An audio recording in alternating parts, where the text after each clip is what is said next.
Assalamualaikum warahmatullahi wabarakatuh. Sekarang di sini saya akan menjelaskan atau mempresentasikan tugas biologi tentang sistem reproduksi pada manusia. Sebelumnya perkenalkan dulu, nama saya Sani Kurniawan dari kelas 11 MIPA 3. Langsung aja ke pengertian. Pengertian sistem reproduksi pada manusia termasuk ke dalam kategori reproduksi sosial. Artinya, reproduksi terjadi melalui proses bertemunya gamet jantan atau sperma dengan gamet betina atau ovum membentuk individu baru yang disebut dengan fertilisasi. Hasil dari fertilisasi atau pembuahan adalah terbentuknya zigot.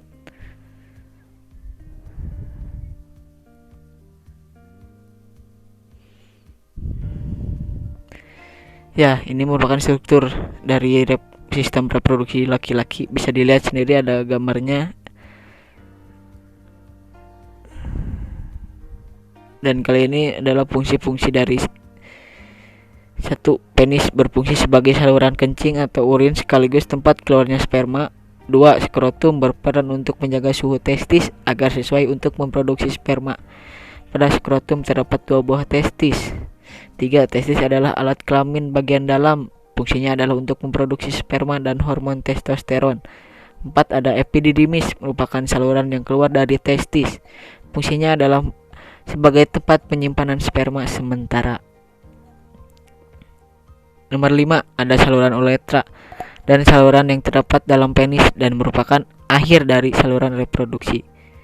Nomor 6, ada vesikulasi seminalis, merupakan kelenjar yang menghasilkan zat yang berisi basa atau alkali, fruktosa atau gula monosakarida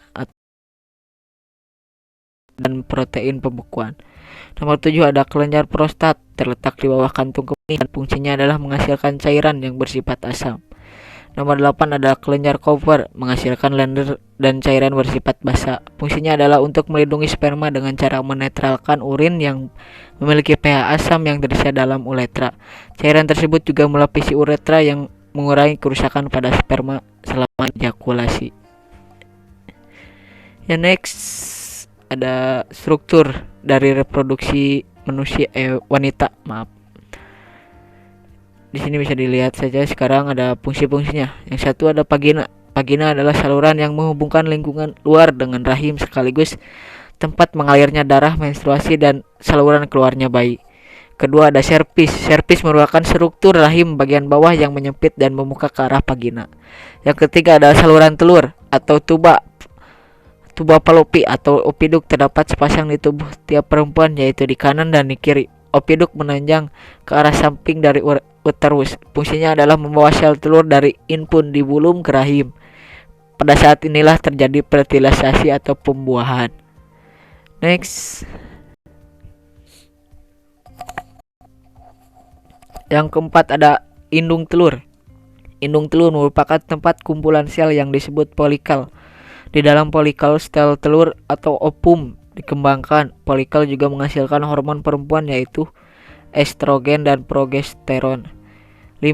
Rahim berfungsi sebagai tempat berkembangnya janin. Setelah sel telur dibuahi sperma, dinding rahim berperan dalam pembentukan plasenta.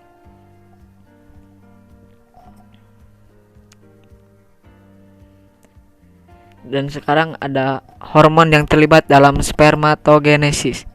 Yang ke-1 ada hormon gonadotropin. Gonadotropin merupakan hormon yang diproduksi oleh aktivitas sel pada ovarium. Hormon gonadotropin dihasilkan oleh hipotalamus. Hormon ini berfungsi untuk merangsang kelenjar hipofisa bagian depan atau anterior agar mengeluarkan hormon FSH dan LH. Yang kedua ada FSH. FSH dihasilkan oleh hipofisa anterior. Hormon ini berfungsi memengaruhi serta merangsang perkembangan tubulus seminiferus dan sel Sertoli untuk menghasilkan ABP atau androgen binding protein yang memacu pembentukan sperma. Selain itu, hormon FSH merupakan hormon yang dikeluarkan oleh gonadotropin FSH yang berfungsi untuk memacu pertumbuhan dan kematangan folikel atau sel telur yang terdapat dalam ovarium dan juga berpengaruh pada peningkatan hormon estrogen pada wanita. Pada pria, FSH mengatur dan memelihara proses pembentukan sperma. Yang berikutnya hormon LH. Hormon LH dihasilkan oleh hipofisa atau anterior. Hormon ini berfungsi merangsang sel-sel intersitas atau sel Leydig agar mensekresikan hormon testosteron atau androgen. Hormon LH dapat merangsang sekresi steroid, seks, dan gonad, yang dimana pada testis atau buah jakar pria hormon ini sering berikatan dengan reseptor yang terdapat pada sel-sel Leydig untuk merangsang sistensis sekresi hormon testosteron. Sedangkan pada ovarium atau wanita, hormon ini dapat menyebabkan ovulasi serta pengembangan korpus luteum apabila terjadi kenaikan akut atau yang dikenal dengan Surge leha. Yang keempat ada hormon testosteron. Hormon testosteron yang terdapat pada pria yang dihasilkan oleh testis atau buah jakar. Hormon testosteron berfungsi merangsang perkembangan organ seks primer pada saat embrio, mempengaruhi perkembangan alat reproduksi. Hormon testosteron juga berfungsi dalam pembentukan kepada tulang dan kepada otot. Hormon testosteron merupakan hormon yang dianggap sebagai androgen atau hormon generatif pria. Ya maaf, rada pilek ini teh Bu. Nah, berikutnya ada oogenesis. Yang ke satu ada FSH, berperan merangsang pengeluaran hormon testosteron pada pria dan estrogen pada wanita. Yang kedua ada LH, berperan dalam perbentukan korpus luteum atau badan kuning di dalam ovarium setelah terjadinya ovulasi. Yang ketiga ada estrogen, berperan dalam proses pembentukan ovum dan pembentukan sifat-sifat kelamin sekunder pada wanita dan merangsang produksi LH dan menghambat produksi FSH. Yang keempat ada progesteron, berfungsi dalam proses pembentukan lapisan endometrium pada dinding uterus untuk menerima ovum yang telah mengalami fisilitas. Nah, sekarang jelaskan proses menstruasi. Menstruasi merupakan luruh atau lunturnya dinding rahim atau endometrium karena tidak dibuahi. Menstruasi bisa terjadi sekali dalam sebulan. Menstruasi memiliki beberapa fase sejak menstruasi hingga pasca ovulasi. Urutan fase menstruasi.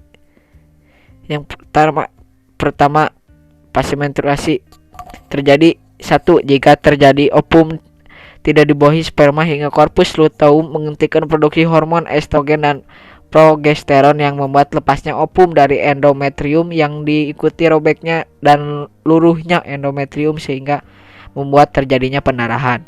Yang kedua ada fase menstruasi terjadi selama kurang lebih 5 hari.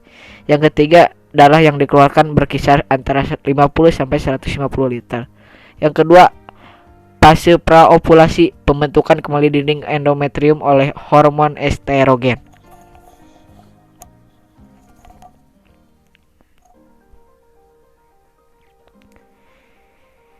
Yang ketiga ada fase ovulasi. 1. Melepaskan oosit sekunder atau 2N dari folikel karena adanya peningkatan kadar luteinizing hormon atau LH. 2. Bila siklus atau pergantian menstruasi selama 28 hari, maka ovulasi terjadi di hari ke-14. Yang keempat ada fase setelah ovulasi. Yang pertama, berlangsung selama 14 hari menuju menstruasi berikutnya. Yang kedua, terjadi penebalan pembuluh darah pada endometrium untuk mempersiapkan menuju pelekatan embrio jika ada pembuahan. Yang ketiga, jika tidak ada pembuahan, maka akan terulang kembali ke fase menstruasi hingga adanya pembuahan. Dalam fase ini, kompus luteum berubah menjadi kompus albikan. Yang berikutnya kelainan sistem reproduksi pada wanita. Yang pertama ada vaginitis. Vaginitis adalah penyakit reproduksi wanita yang di kondisi vagina yang mengalami infeksi. Infeksi pada vagina disebabkan oleh beberapa jenis mikroorganisme, yaitu seperti bakteri, jamur, dan parasit. Penyakit sistem reproduksi ini bisa menyerang vagina langsung atau melalui perineum. Penyakit vaginitis bisa disebabkan oleh jamur Candida albicans. Penderita vaginitis memiliki beberapa gejala yang bisa diamati. Beberapa gejala penyakit vaginitis seperti nyeri hebat pada vagina, disuria, pruritas di pulpa, ruang bibir vagina, edema pulpa, vagina bau busuk, dan perdarahan vagina.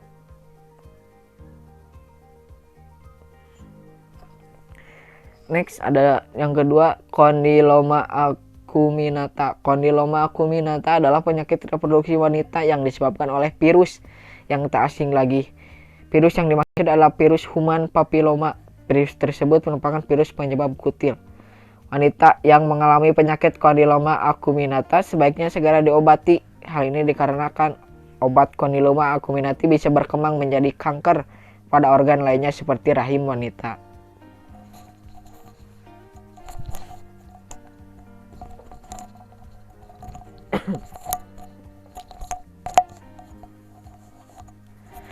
Nah, yang ketiga ada Bartholinitis. Penyakit reproduksi wanita lainnya adalah Bartholinitis. Bartholinitis adalah sebuah penyakit sistem reproduksi yang terdapat infeksi pada kelenjar Bartholin. Kelenjar Bartholin yang terinfeksi ini akan mengalami pembekakan. Penyebab dari penyakit ini adalah jamur Candida albicans, bakteri Yersinia gonorrhoeae atau virus atau kondiloma acuminata dan herpes simplex dan protozoa. Para wanita yang mengalami penyakit Bartholinitis akan merasakan rasa nyeri yang cukup hebat. Rasa nyeri ini disertai demam, alat kelamin memerahkan, bahkan Anda tidak bisa berjalan, dan sakit saat berhubungan seksual. Yang keempat ada kanker ovarium. Kanker ovarium juga termasuk ke dalam penyakit reproduksi wanita. Penyakit ini berawal dari kista ovarium yang merupakan tumor jinak. Dan tumor jinak atau kista ovarium tersebut lambat laun akan berkembang menjadi semakin besar dan ganas yang menjadi kanker ovarium.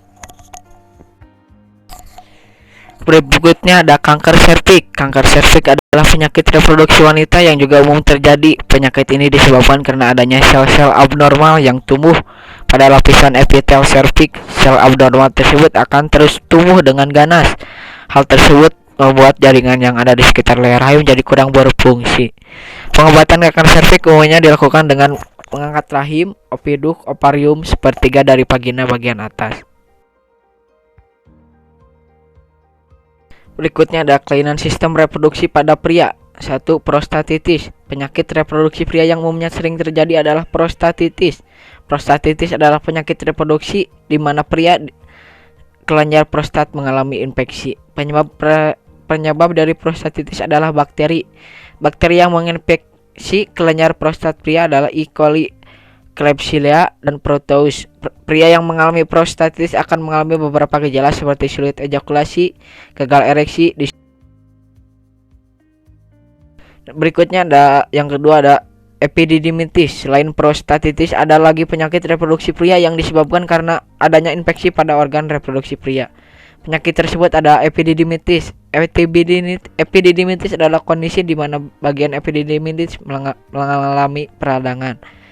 Beberapa bakteri yaitu Chlamydia trachomatis, E. coli, dan Neisseria gonorrhoeae adalah jenis bakteri yang sering menyebabkan penyakit epididymitis. Ada beberapa gejala dari penyakit epididymitis yaitu nyeri pada testis, ada darah di dalam sperma, sakit saat ejakulasi, nyeri pada testis, dan disuria. Apabila Anda mengalami beberapa gejala tersebut, maka persilakan diri Anda segera ke dokter, bukan ke dokter gigi. Yang ketiga ada sifilis.